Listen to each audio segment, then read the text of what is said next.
বাংলাদেশে আওয়ামী লীগ ক্ষমতা 2009 থেকে টানা কত বছর, 15 বছর, 24 পর্যন্ত ক্ষমতা।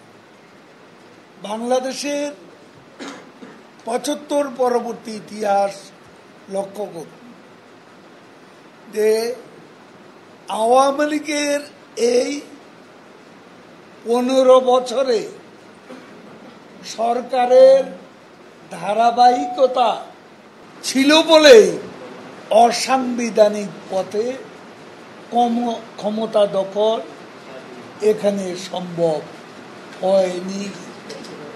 গত 15 বছরে আওয়ামী লীগ সরকার ক্ষমতায় থাকতে অবৈধভাবে ক্ষমতা দখল করা কারো পক্ষে সম্ভব হয়নি।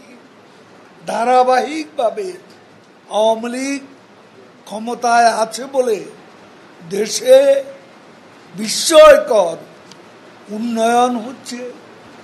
বিদেশে সম্মান মর্যাদা উন্নয়ন অর্জনে বাংলাদেশের হাইট উচ্চতা, প্রধানমন্ত্রী শেখ হাসিনা উচ্চতা অনেক বেড়েছে এবং সেটা দেশের সম্মানকে আরো বড় করেছে। বলা হয়েছে নিকটজনেরা, এমপি বঞ্চিতের স্বজনরা তারা নির্বাচন থেকে যারা করছে তারা সরে দাঁড়াতে এবং যারা ভবিষ্যতে করতে চায় তাদেরকেও এই নির্বাচনী প্রক্রিয়া থেকে দূরে থাকতে বলা হয়েছে। অলরেডি যারা এই প্রক্রিয়ার মধ্যে অলরেডি আছে তাদের তালিকা তৈরি করার নির্দেশনা দেওয়া হয়েছে এবং অ্যাকর্ডিংলি তালিকা প্রস্তুত হচ্ছে। বিষয়টা আমাদের প্রতিবেশী দেশ সহ পৃথিবীর অনেক দেশে, আজকে সৌদি আরবে, আমেরিকা আমাদের চেয়ে বড় বড় দুর্ঘটনা, সেটা নিয়ে সেখানে কোনো উচ্চবাচ্য হয় না। আমাদের প্রতিবেশীদের ভারতে একসঙ্গে অনেক হতাহত, এইরকম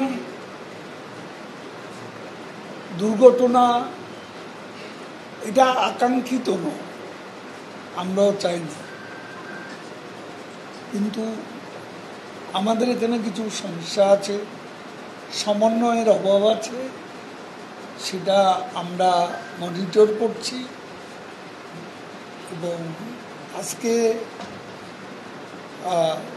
রাস্তা ভালো হয়েছে, সেখানে একটা স্পিড আছে, স্পিডটা সবাই যদি মেনে চলতো তাহলে হয়তো এমনটি হতো। আর ইদানিংকালে মোটরসাইকেলের অ্যাক্সিডেন্টটা বেশি, এটা এখন সড়কে বড় উপদ্রব।